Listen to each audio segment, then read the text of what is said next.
Erin and I want to start with a really big, heartfelt first bite thank you.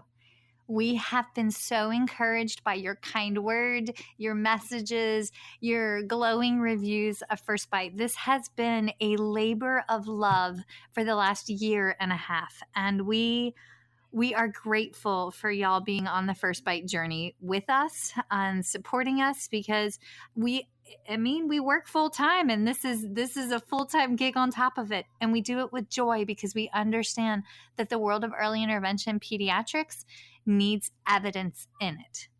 So we sweet talked the folks with speechtherapypd.com, and as a thank you giveaway, we have come up with a free pod course subscription. So once we hit 130 iTunes written reviews, we're going to pull another name out of the hat, probably with the assistance of an ever so handsome goose and a bear. And that person will get a free pod course subscription. So over 175 hours of continuing ed plus 19 new continuing hours each month. And there's a new episode every Monday, Tuesday, Wednesday, every other Thursday, and the short course, 9 series long, All Things Ethics with Elise. And that's our way of giving back. So thank you. So please keep the reviews coming. We only have a few more to go, but once we hit 130, then we will pull that name out of a hat. Happy 2020. Thank you for joining us on the journey. And seriously, y'all rock. Thank you. Hey, so by now, I'm hoping that you've heard about the brand new pod course subscription that Speech Therapy PD has rolled out. For $79 a month, you get over 175 hours of ASHA continuing education with 19 new episodes a month. That's fantastic. Well, they want to make sure that you also know we have a brand new coupon code. So the coupon code is F as in first, B as in bite, followed by the number 20, FB20. And that brand new coupon code will give you $20 off the pod course subscription. So you get 175 hours of continuing ed plus an average of 19 new hours a month, all for $59 a year. And we cover everything from early intervention to schools to adults to ethics. So be sure to type in F as in first, B as in bite, and then the number's 20. Enjoy your coupon, or as my kin folks say, enjoy that coupon.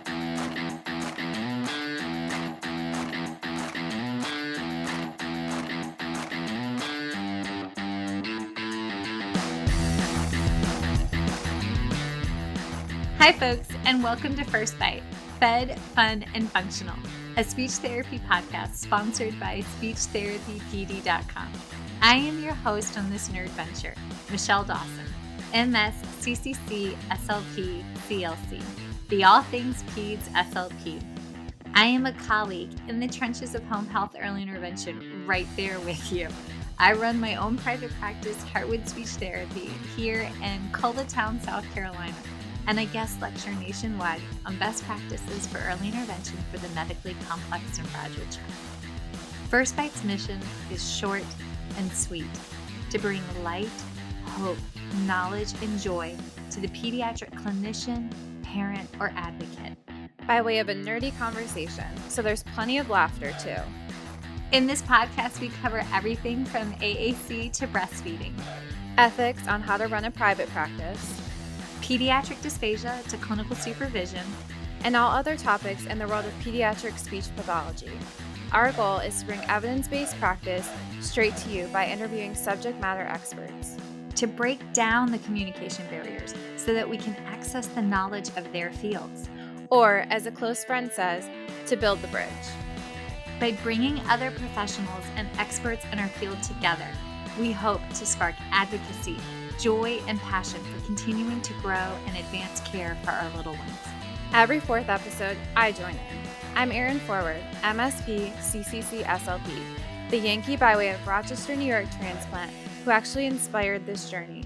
I bring a different perspective, that of a newish clinician with experience in early intervention, pediatric acute care, and nonprofit pediatric outpatient settings. So sit back, relax, and watch out for all our squirrels and enjoy this geeky gig brought to you by SpeechTherapyPD.com.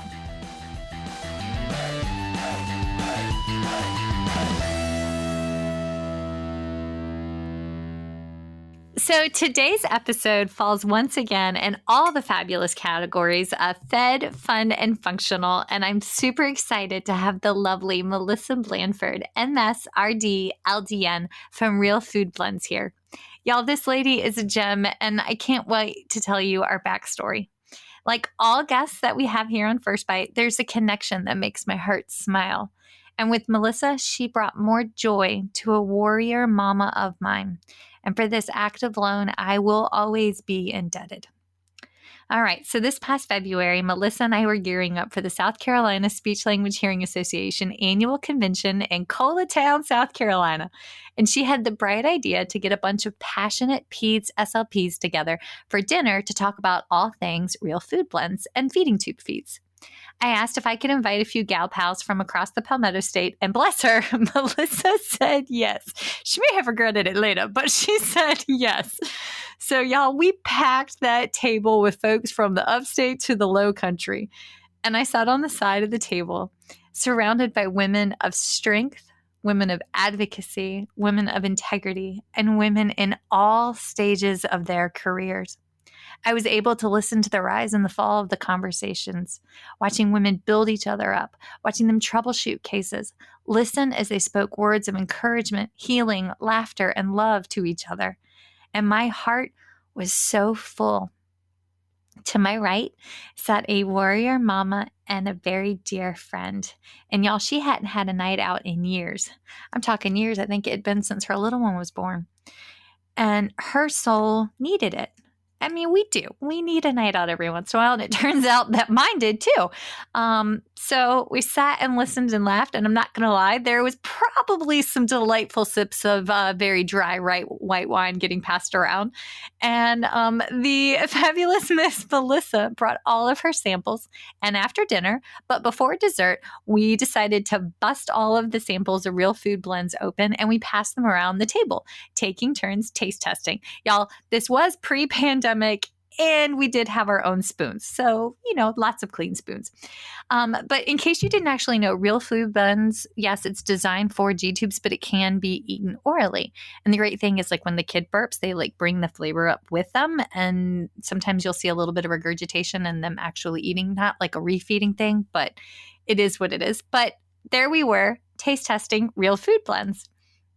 And lo and behold, our amazing waitress was interested because she had a family member with special needs.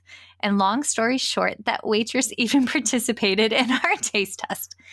And that's when it happened. My sweet warrior mama to the right of me beamed. I saw her tears start to well, and we walked to the bathroom. She cried, and we hugged, and we talked. And then she went back out to the world for the evening. Now, Melissa, I got to tell you, you started us off with a bang that ended with karaoke and fuzzy drinks several hours later, and I ended up earning a blister on my right toe. So thank you. But you let my sweet warrior mama find a tribe and common ground, because when you're new to the world of being a special mommy, it can feel very isolating. And for giving her that night, and for letting her find her muchness that she felt she had lost. Thank you. I am indebted and speechless, and thank you. So I'm going to stop crying. Man, I love deep, woman. I love deep. So, okay, that night I did have a question, but I didn't want to be foolhardy and ask it in front of all the other folks, but I'll do it now when nobody can see me. What is all of the alphabet soup after your name? Because I know some of them, but not all of them. Oh, Michelle, you are just so kind. Thank you so much for those just very sweet words. And I'll have to say that night, having dinner with all of those SLPs and that warrior mama is just a night that I'll always remember. So I thank you for all of that and all of those introductions. But just to kind of answer that question about the alphabet soup there, not a whole lot to it, just a master's of science and registered dietitian. And in a lot of states, dietitians have to be licensed as well. So that's about all. Okay, so I'll fully admit this. I have often contemplated with the idea of going back and getting my RD, but one, that's money, and two, I don't have money. So that kind of negates the thought process real quick. But I didn't know about what an RD was or what they did until honestly I was an SLP and like well into my career. And then I started like collaborating and kind of getting out of my silo. But how did you decide that this is the profession that you wanted to get into? I had a family member that was going through oncology treatments, and I just saw the rapid weight loss, and he had a feeding tube, and I thought, this might be a career that I would like to just kind of jump into. And so I dabbled around with a couple of nutrition courses. Of course, I changed my degree just a couple of times throughout college, which I think we all do. So that kind of just led me to the world of dietetics. And just with dietetics, it can be very specialized, just like with speech therapy or any other profession. But I've just, for some reason, always had a passion for working with people that have feeding tubes. And, I've worked in Eastern North Carolina for over 20 years, just seeing patients with feeding tubes. And, I've done a lot of consulting throughout the state, and most of my work has been with head and neck oncology patients, and then some with children with special needs, and kind of helping them troubleshoot through some of their problems that they've had as well. So, and I'm sure that you've had this question before too. I've had so many parents ask me, can I put food in my child's feeding tube? Yes. And my answer as a dietitian for years and years was always like, no, are you kidding me? Absolutely not. You're going to put food in that feeding tube and it's going to clog, and I'm going to lose my license as a dietitian. I only laugh because I have had that thought. They're like, well, can't we just puree this and stick this in the tube? And Noomi Michelle was like, you can only do this, this, and this and follow this person's guidelines, without saying, maybe we should ask that person if we could blend it and put it in the tube. But I digress. Yes. Yes. Yeah. And so, back when I was in school, we never learned about putting food in a feeding tube. So, I was always, no, we can't put food in the feeding tube. I was then concerned about the sanitation in some people's homes. But, I was working with this family, and this mom has 3 kids with special needs that have feeding tubes. And I had worked with her for years. And finally, one day she called me and she said, hey, Melissa, I'm going to start blending for my kids. And I said, well, what exactly do you mean? She's like, I'm going to start putting food in their feeding tube. And I thought, I know she's kidding me, but I know she's really not kidding right now. And so I went to, the Academy of Dietetics and tried to pull up every possible reason as to why she couldn't put food in their feeding tube. And she finally said, I'm going to do this with or without you. And I was like, oh, mercy, here we go. So I took crash courses on learning on how to blend and educate patients on blenderized tube feedings. And this mom was like always 10 steps ahead of me. And so went to her home, made sure that they were heating foods to the proper temperature, cooling them to the proper temperature, that she was blending a variety of food, and her kitchen looked like a science project. But I like this mom, by the way. That takes gumption and muchness. And yes, I like this. You would love her. But anyway, and so she started blending, and immediately she was like, hey, guess what? I'm not having to use enemas with my kids anymore. And I said, what are you talking about? she's like, they're having normal bowel movements. And I was just like, okay, this is bringing me chills telling you this story right now. And then she said, I'm not having to give reflux medications anymore. And I'm like, what in the world are you talking about? But the turning point to me was she called me one day and we talked, it seemed like every day during this process because it was new to me, it was new to her. She called me and she said, hey, guess what?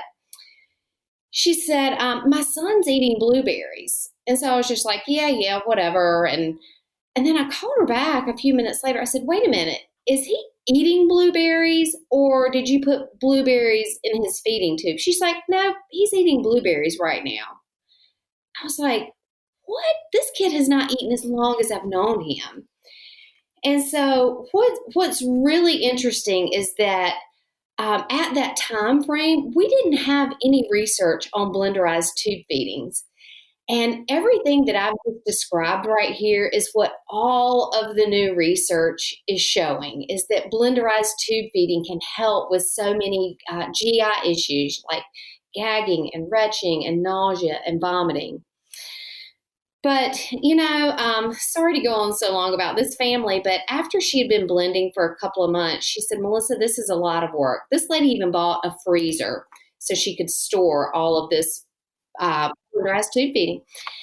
So anyway, I said, well, okay, she said, well, I think I want to use something called Real Food Blends. And I thought, hold on just a minute.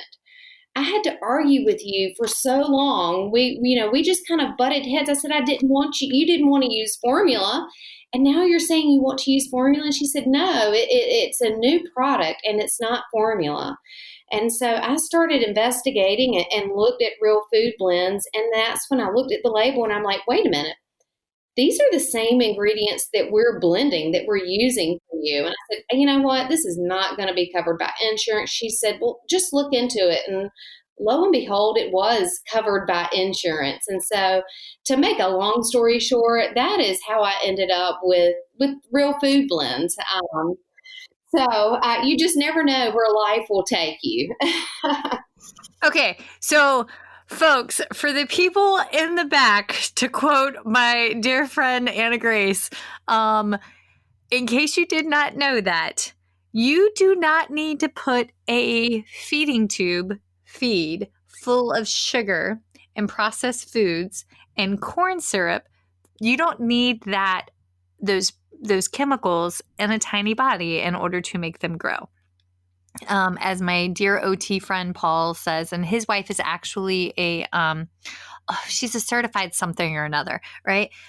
If you just pump a body full of sugar, all you're going to do is crash until the next feed. You go on a sugar high and then you crash, and then you go on a sugar high and then you crash. And for our children that have special needs, this tends to exacerbate their inability to regulate, and it can actually cause dysregulation and exacerbate their sensory processing disorders further. Okay. But actual food blended and put through a feeding tube that is covered by insurance, that saves our families time, money, and energy. I have witnessed firsthand everything you just said. I have seen patients no longer need enemas, no longer need Miralax, milk of mag, no longer need the list and litany of GERD management medications because it's actual food. And it's really cool. Although blueberries, I would have been a nervous freaking wreck when eating a blueberry because up until Bear was 4, I would make him cut all of his blueberries. That's embarrassing. But I grow really fat blueberries. We had them in whiskey barrels in the back. So all of that burnt charcoal, my blueberries were really giant. And I was convinced he was going to choke to death because, slight hypochondriac than I am. Okay. All right. So I am so grateful that you found this mama and that you found Real Food Blends and that you are here. So thank you. Okay. But let's get started. So talk to me about kids eating the same foods each day, because this is something that I see and struggle with. My kiddos that are stuck on the same formula every day or have such a self-restricted diet, I I know it can cause some metabolic deficiencies. And this is what the SLPs are told. SLPs are said, hey, they're gaining weight and they're growing. But it's not just about height, weight. It's about all the others. So help. Yes. And so, I've had conversations just, last week with GI physicians across the country, one actually in GI in Kalamazoo, actually, and then one a physician down in Alabama. And their message to me was the same, that they are now wanting to give their tube feeding patients a variety of foods. And I thought, you know what? That's what Blenderized Tube Feeding actually does, is provides a variety of foods. And so many dietitians now are implementing in their tube feeding population the simple dietary guidelines. This is not rocket science by any stretch of the means, but the dietary guidelines for healthy Americans state, to eat a variety of foods, to make sure that those foods are nutrient dense, to limit the amount of sugar and added sugar, and then also to just make healthier beverage choices, just to kind of avoid all of those sugary drinks. And so, with Blenderized Tube Feedings and all of the research that we have now, that's what we're actually seeing. Patients that have been on formula, and a lot of formulas do have a lot of sugar. A lot of times that is the primary ingredient.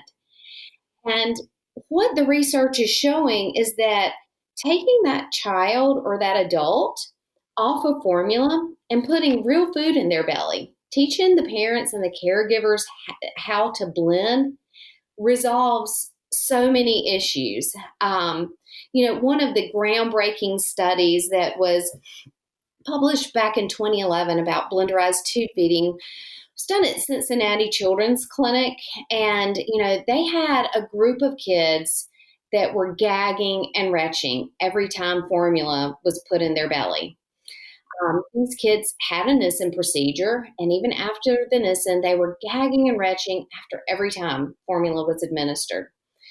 And these researchers, they wanted to see, okay, let's take these kids off of formula, teach the parents how to blend, and let's see if that will help this gagging and retching. And Michelle, the research was just, it was truly groundbreaking, because 52% of those kids had a 76 to 100% reduction in gagging and retching. And I know that you see that so often. Yeah. And I saw their RD speak at ASHA. Y'all, I don't know if y'all were there. Cincinnati Children's Hospital had a registered dietitian, an ENT specializing in aerodysphagia, and an SLP speak at ASHA in, where were we? Orlando this past November. And they presented that research article. And then they talked about what they gave like their homemade recipe recommendations.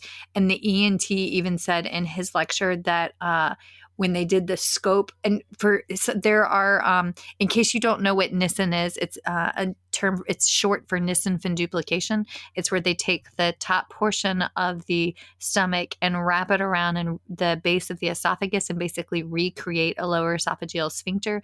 And it's supposed to inhibit emesis and inhibit backflow of gastric contents, to be like, especially for like children with severe and profound and uncontrolled acid reflux. It's used to be super common. Now it's not as common because there's so many complications and they wear down over time. But just to put that terminology out there, Melissa, when they showed it, it was like insane.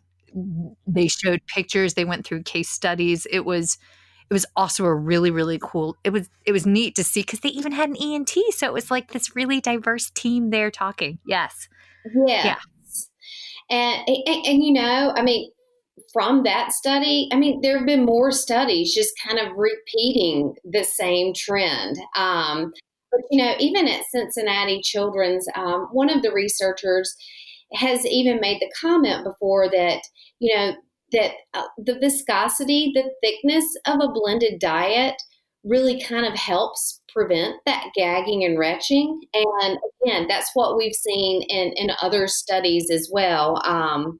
We have the Sick Kids study, which was published in 2018. Same exact trend. They took those kids off of formula, taught the parents how to blend, and in that study, 82%, kids started out with an 82% in gagging and retching. By the end, only a 47% reported rate of gagging and retching.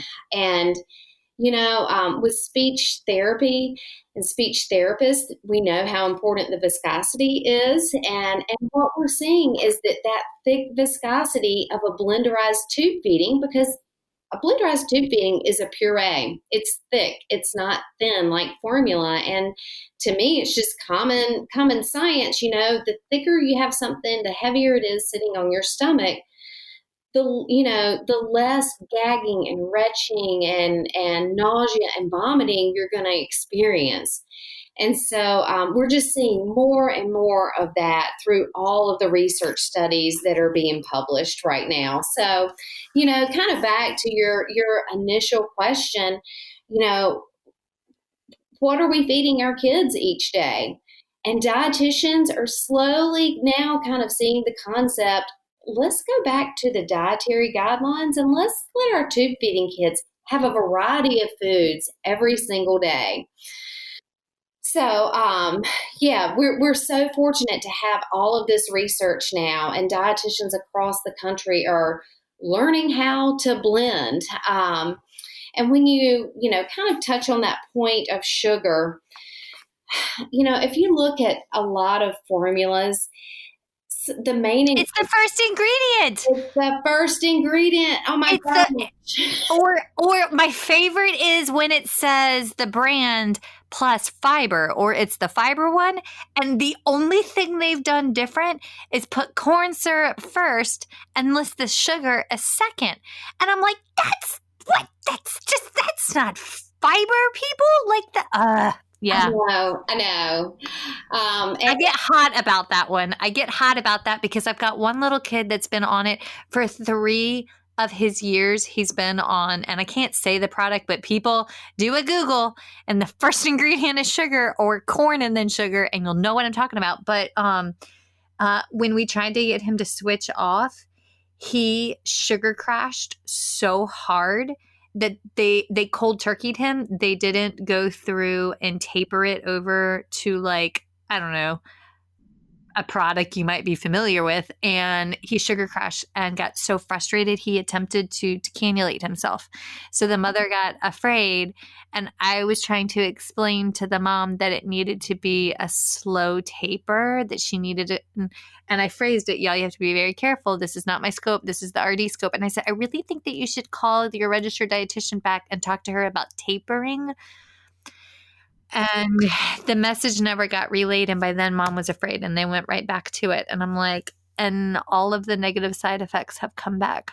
But yes, but the sugar. Okay. Sorry. One other thought. I saw something on National Geographic.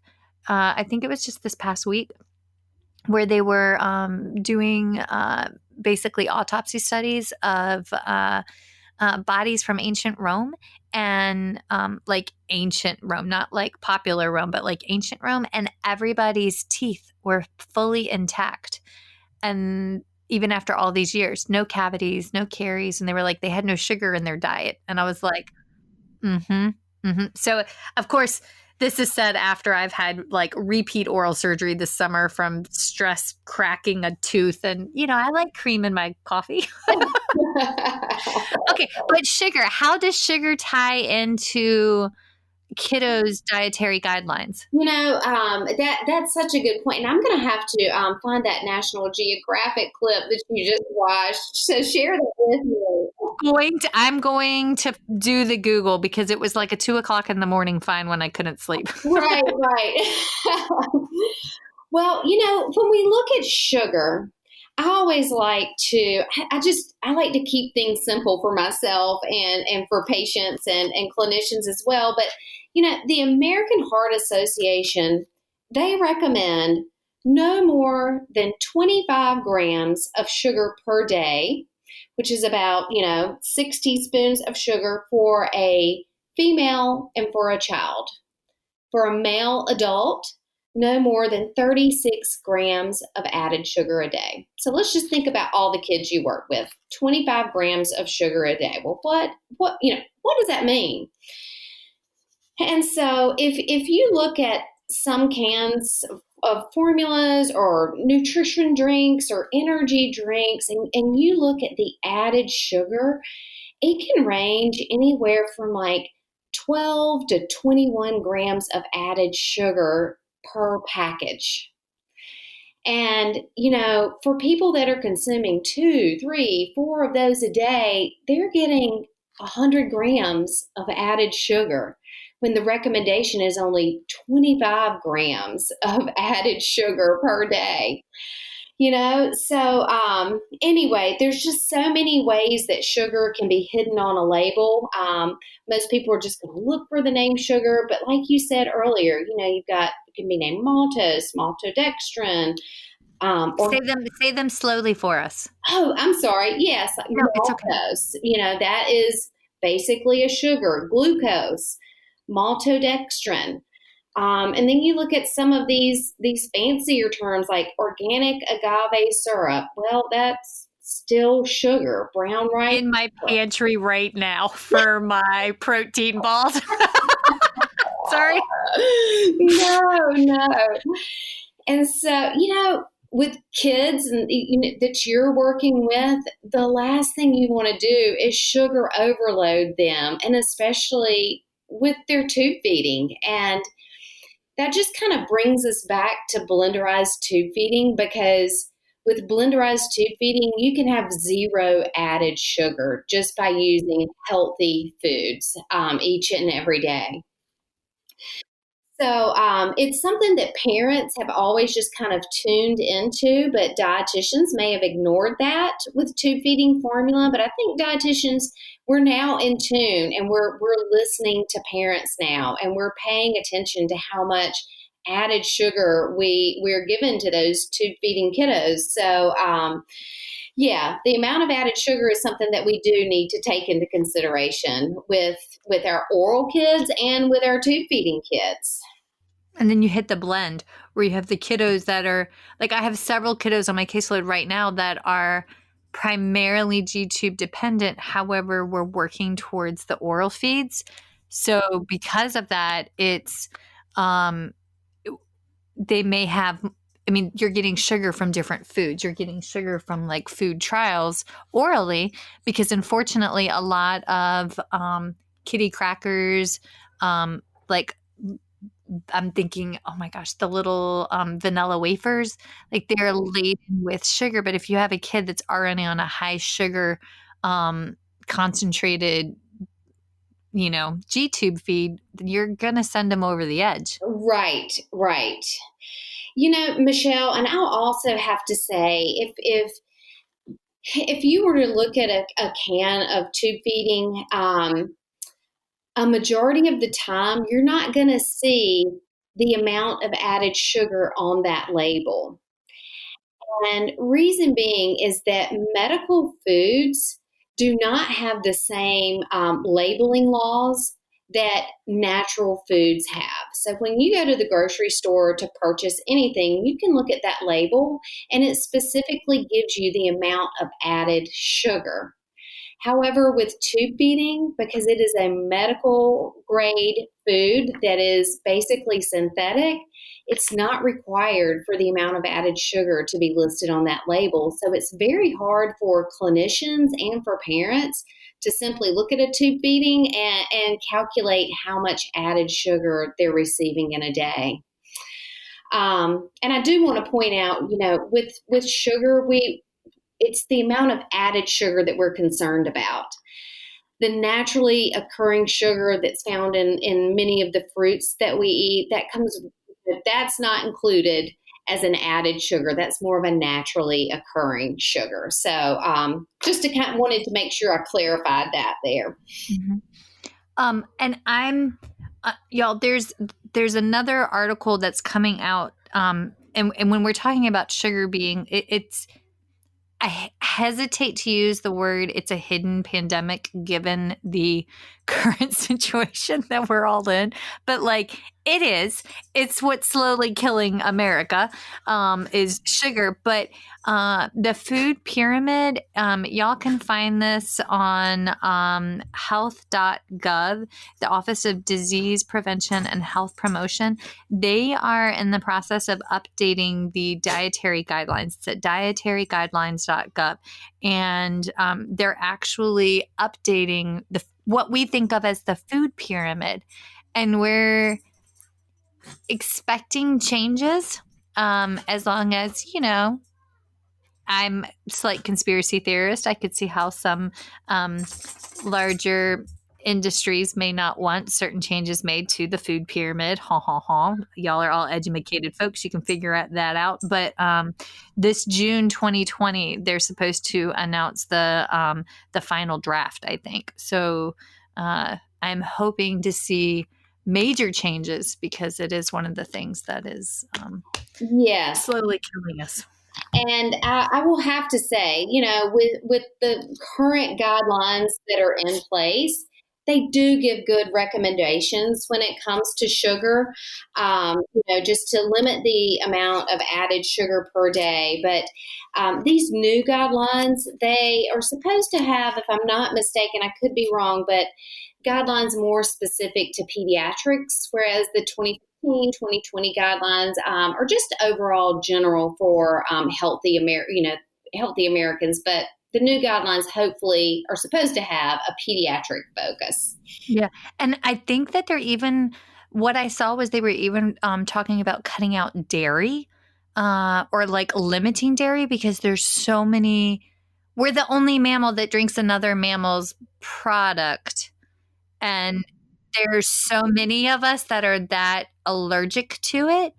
And unfortunately, what they have found is that it's even your ethnic background. Like I have, I'm Cherokee and Potawatomi tribe. I mean, the Irish one, I'm as pasty white as I go, right? But I have the GI tract of my native ancestors, and I can't eat dairy. It makes me really, really, really sick. And that's a common prevalent complaint amongst, those of us that are not as fair skinned as my Irish side. Right. And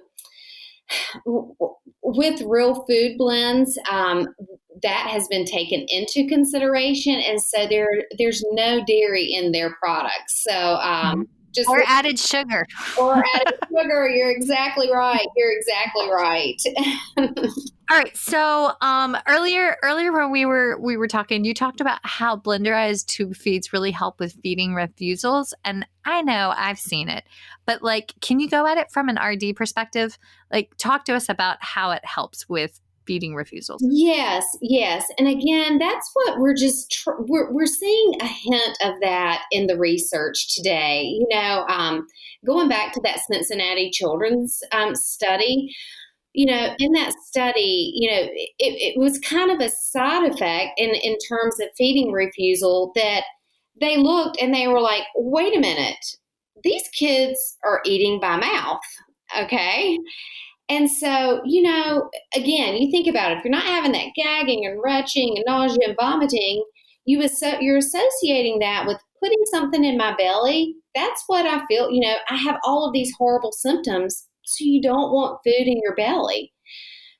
But what we're seeing is that these patients that now have a blenderized diet, they start eating by mouth again, just like the kid that we talked about earlier in the presentation, when that mom called me and said he was eating blueberries. I'm like, what are you talking about?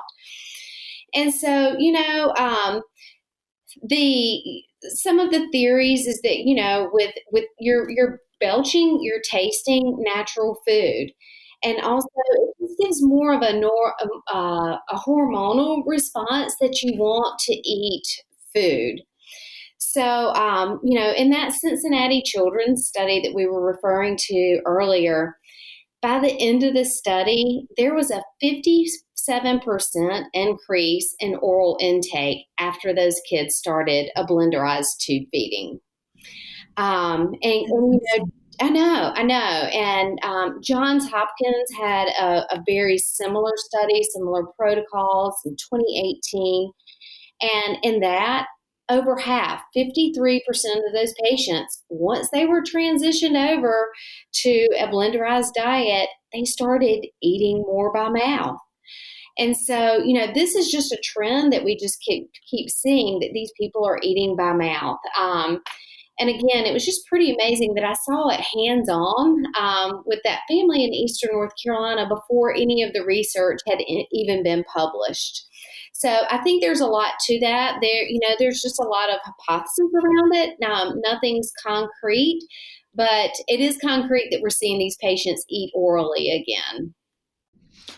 One of the things that I love is that it's the difference in flavors with the blenderized tube feed. And by adding, and I've had families that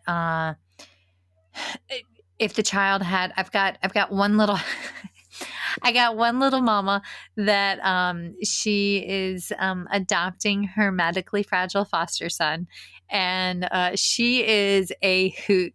But it was so bad they were having to do the enemas, the whole 9 yards. But for them, it was a matter, and I have heard this, y'all, when you switch to a blenderized tube feed diet, some pumps have difficulty running the feed.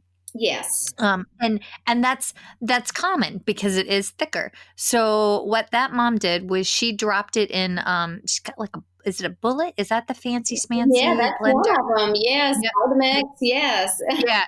Yeah. Vitamix is the other one. I think she had a bullet because it was a joke. She was giving me the business.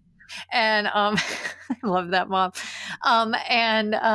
So she tossed the tube feed in the blender and she bulleted it and then put it back through the machine, and it worked. And then they also got a different pump because there's a lot of different pumps. So make sure that you're if you're hearing that complaint from your families, ask them to talk to their registered dietitian and to talk to their durable medical equipment team, because there's different options available to them. And it helped. And another factor that I have done this as a mom, but I didn't, how sometimes you're wearing like your RD hat and you have to slip into mom, or you're wearing your like SLP hat or vice versa. And the mama was telling me, she goes, well, I just started adding some avocado oil or flaxseed oil or olive oil, because I've had a lot of families, and I put olive oil in my bathtub. During the winter, I pour a little olive oil on a saucer and leave it on the kitchen counter. And, I change it out every day, but I use olive oil on my knuckles to keep my knuckles from cracking. And that's the only thing that will actually save my skin. Everything else, I can buy all the products. Nope, olive oil. But that little addition, like a tablespoon here or there, it helps them meet their fat content. That I have one kiddo that ended up having to add the oils just because they have some type of, whatever their condition is, it doesn't process fats the right way. And so they look incredibly emaciated. But the oils help gain weight. I mean, I don't have that problem, so I probably should not tell them. But those are considerations that we can do and add. And I thought that was amazing to add oil to a blenderized tube feed. I didn't. Absolutely. And anytime a dietitian is calculating, if a dietitian is helping someone to blend, an oil is part of that recipe. That's very, very common. But I'm glad that you just brought up the issue about pump and blenderized tube feedings. If you don't mind, I'd like to kind of touch on that for a minute. Yes, because that's, I have seen families where the parents had carpal tunnel and they were doing the they didn't put it through a pump. They were like syringing it in, and I've watched them struggle with that. And I'm like, oh, I think we have a better option. Plus, I always worry about the sudden feeling association when you like syringe it in, because it kind of looks like you're beer bong on a baby's belly, and I don't think that's a good idea. So like, continue. Yes. Well, I'm just going to kind of go a couple of different directions here, but this past year, Boston Children's Sharon Weston did some research on blenderized tube feedings and the viscosity. And I'm going to try not to butcher this, but the IDDSIs, the International Dysphagia Diet Standardization, she looked at so many different commercial blenderized formulas and looked at their thickness, slightly thick, moderately thick, extremely thick. And so, there was a range there, but dietitians that know this research, you want this to be thick because that's what helps with all of these GI issues. So Sharon actually did some research with different types of formulas, just kind of looking to see, okay, well, how much water actually needs to be added to make it pump friendly? So with a blenderized diet, pumps weren't designed for blenderized tube feeding, but parents are diluting, and now dietitians are learning that for a blenderized tube feeding to go through a pump, a lot of times it does need to be diluted. And it can be used with 2 to 4 ounces of water or just some other type of fluid that your dietitian would recommend. It might be juice. It might be milk. So, we just encourage patients. Pedialyte. Sorry, I have one little girl that needs Pedialyte. We're palliative care, so just adding Pedialyte for comfort with her stools, because of where she is in her shortened walk. Pedialyte was her hydration of choice. Yes, and that's very common, very, very common. You mentioned the dexterity, and I will have to say, with the blenderized tube feeding, it is recommended to use a syringe and to bolus feed that. And it does require, sometimes just a small amount of dexterity. But when you look at a blenderized tube feeding, Boston Children's also just quoted, and I was so happy to see this in the research, just finally printed somewhere, that a slow bolus push should actually take 15 to 30 minutes. Yeah, that's not what I've seen. Exactly. These parents are wanting to push this food in 2 minutes. And so just think about consuming a milkshake in 2 to 3 minutes. What in the world would your belly feel like? That thickness and that volume at such a high rate. And so, that's where we as healthcare professionals need to educate these patients. This is supposed to be more of a slow push method, not let's see how rapid we can infuse this into your body.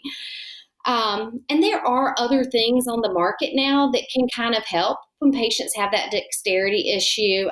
There's a BFED system, which is kind of like a bag, and you just kind of slowly push, kind of like knead the formula in.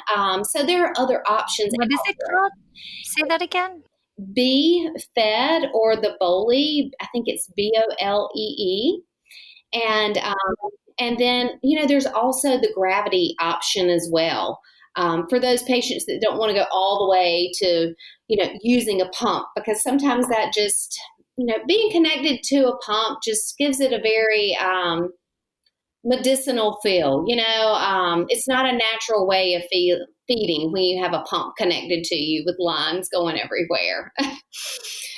So, and I've had families that are hesitant to want the pump because they feel, I've heard it said, well, I don't want to do the pump. I feel like it's a step back, or I don't want to do the pump because I can't go out in public like that. Yes. And I think that's what touched my warrior mama's heart, was that we were in public working and taste testing the real food blend bags. And yes. And it was taking something that so many people are afraid of and putting it out there in not to keep going back to this research, but so many of these kids in these research studies that were on pumps ended up having what we like to call greater volume tolerance, and they ended up on bolus feedings. Like, how awesome is that in a few months to completely go off of a pump because you're able to tolerate bolus feedings because your body can tolerate more volume at a time.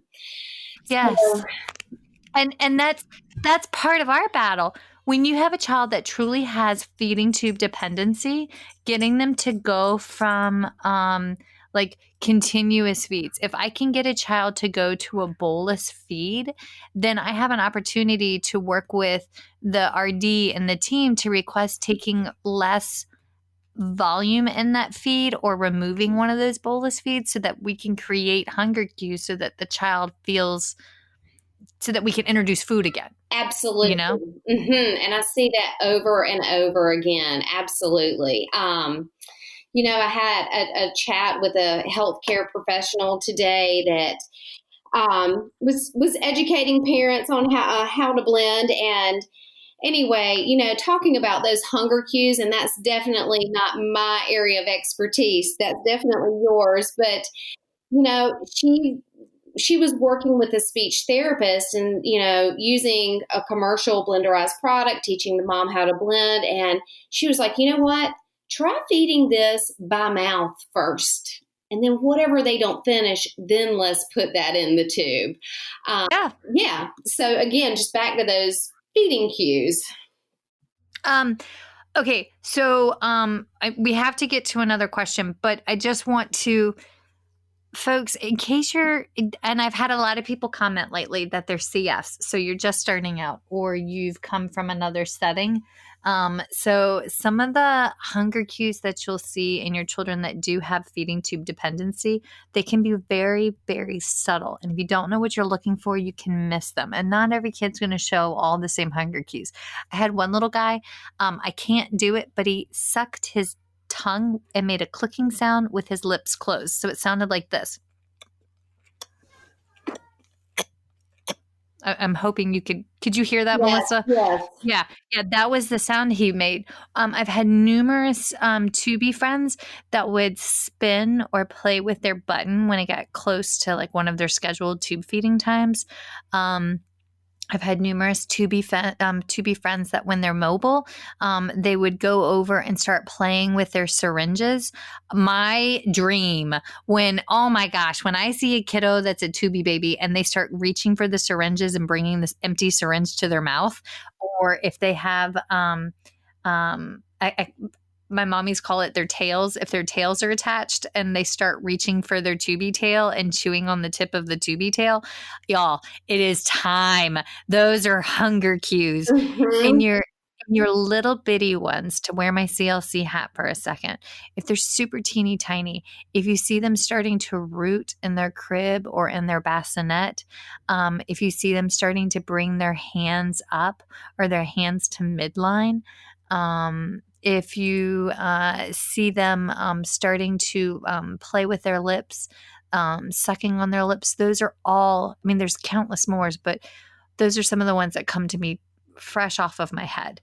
And when you have that opportunity, y'all, I have modeled eating tube feeding blends out of a syringe with a kid. I've taken the syringes, I've dipped it in the bags, I've licked it off the bottom, and I am right there with them doing everything that kid is doing. And the moms look at me like I'm crazy, and then they join us and we break bread as a honorary family, and you're opening the door. You're opening the door to transition to an increase in an oral feed, and that's awesome. So, okay. All right. So, we have to save time. We have to have like 2 or 3 minutes at the end for questions, but I have so many other questions. Tube feeding babies are traditional tube feeders. They come to us with picky eating and GI issues like constipation and diarrhea. What are your thoughts there? And the research shows taking someone off of formula, putting them on a blenderized tube feeding just helps normalize those bowel movements.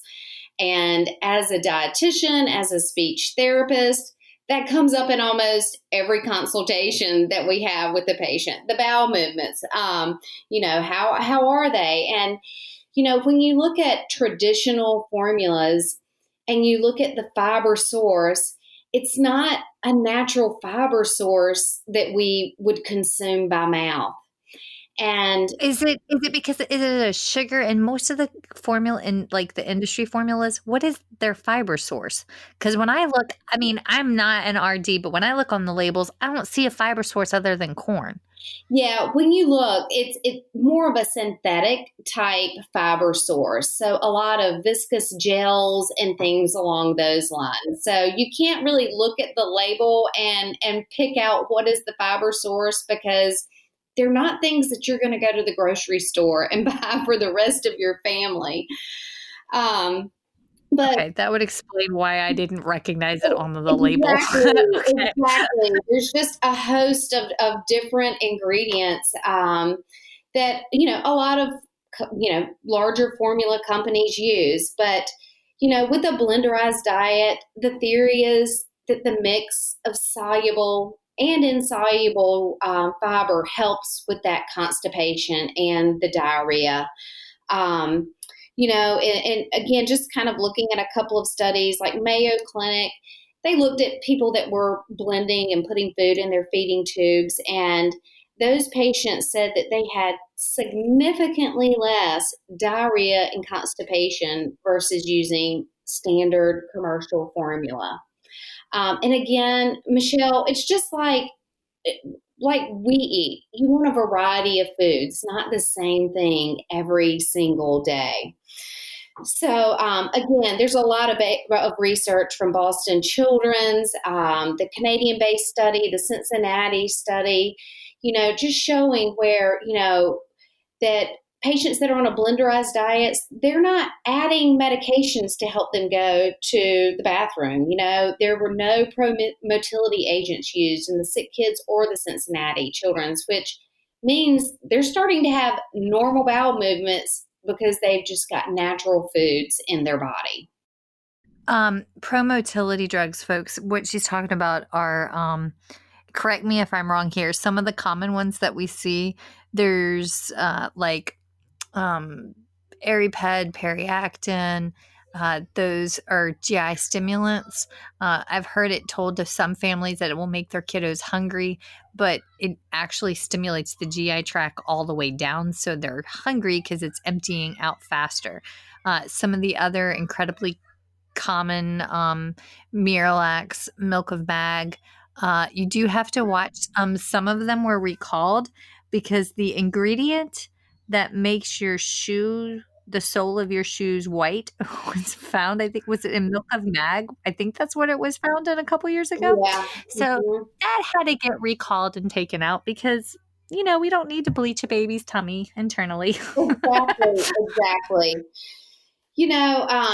And Michelle, just to kind of piggyback on that, a lot of formulas are, have a lot of hydrolyzed ingredients, hydrolyzed protein. They're semi-elemental, which means that they're so broken down that the body, just absorbs them very quickly. And so if the body's absorbing, then your body, your bowel does not have the opportunity to actually form bulk or to form a stool. And so Aspen, which is... Wait, I had never thought that through that way. Mm-hmm. Hold on. I need to wrap my brain around it. Because it's absorbing it so quickly, it can't make... Yes. Oh my gosh. Okay, you just figured out what was going on with one of my kids. So many kids and adults they're put on pumps. Let's say if they're having intolerance issues, dietitians will change the formula and they'll put the patient on the pump. And when they change the formula, and I can say this because I'm a dietitian and I'm very guilty of doing this in the past, if they don't tolerate a standard formula, then you just kind of, okay, well, let's use a semi-elemental formula or an elemental formula.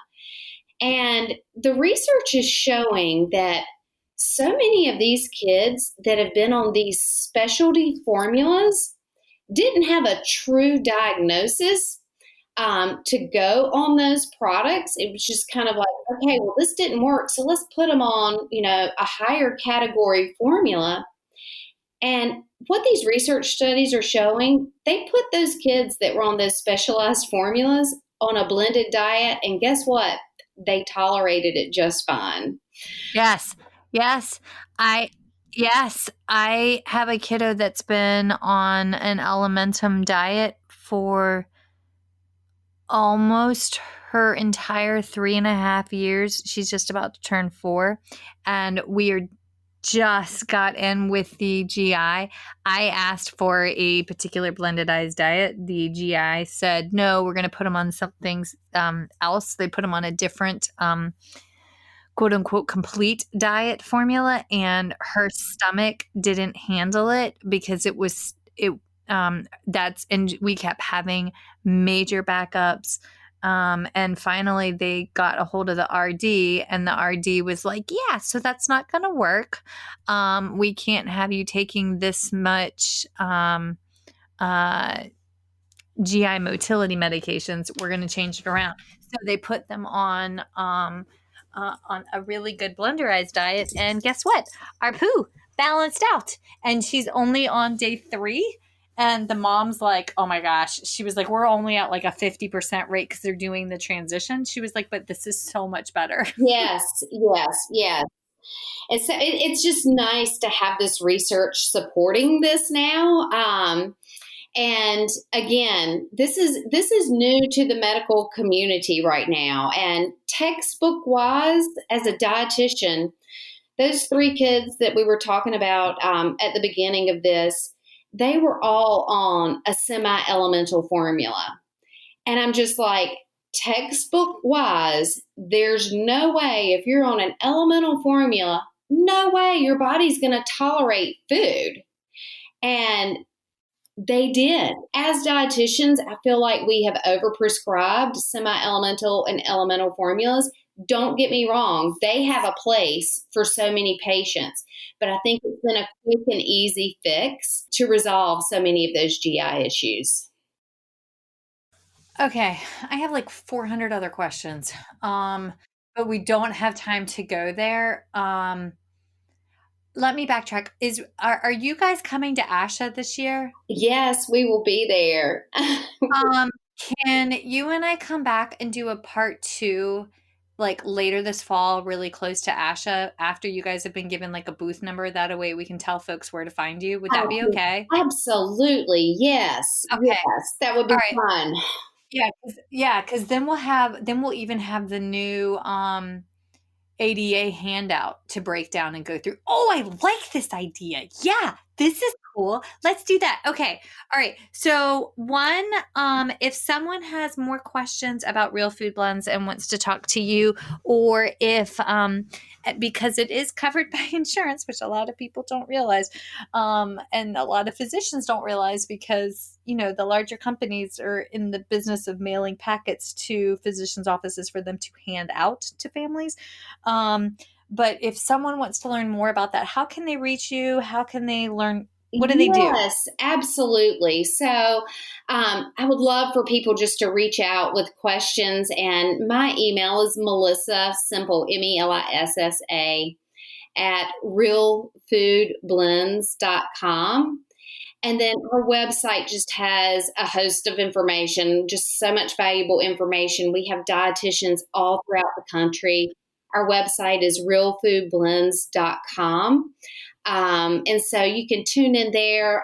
We have an insurance site. So if you have questions about where in the world can I get Real Food Blends in the state of, Texas or North Carolina, we've got quick little links there to kind of help guide you. But we're here to help as well.